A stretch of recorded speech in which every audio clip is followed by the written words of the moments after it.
याच्यावर मग सर त्याच्यावर कारवाई केली पाहिजे, कारण की मारहाण केलंय माझ्यासाठी, माझ्यावर अन्याय केलंय व कशासाठी केलंय की 7,000 मी हप्ता देत नाहीये म्हणून मला बोलतात की तू 7,000 रुपये हप्ता दे. माझा वडापावचा धंदा आहे, मी वडापावचा धंदा मी रोडवर करते, तर मला बोलते की तुम्ही लोक कोणी बीजेपीचे येत आहे, कोणी भाजपाचे येत आहे, कोणी कार्यकर्ते लोक येऊन मला 7,000 रुपये मागतात आहे.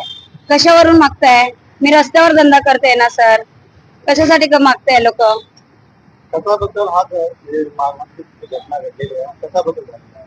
7,000 रुपये हप्त्यासाठी झाले.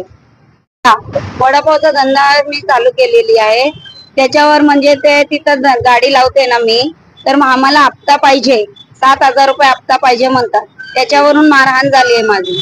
आणि त्यांच्यावरती काय एफआयआर वगैरे आजच्या दिवसला 8 दिवस झाले, काल एफआयआर झाले, इतक्या दिवसानंतर एफआयआर झाले.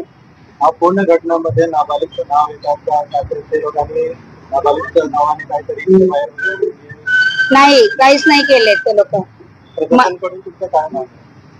मला न्याय पाहिजे. मला आणि माझ्या मुलीला खूप मारले आणि कॅमेरा समोर आहे, सीसीटीव्ही फुटेज बी बघितले, पोलिसांनी पण बघितले, पुरुषांनी पण मारले आणि बायका पण मारले, नायना तिकडनी हात पण लावलेत त्या लोकांनी, पुरुषांनी पण कारवाई काहीच होत नाहीये. आणि एसीपी सरांकडे गेल्याच्या नंतर एफआयआर झाले आणि मी डीसीपी सगळ्यांकडे जायला लागली.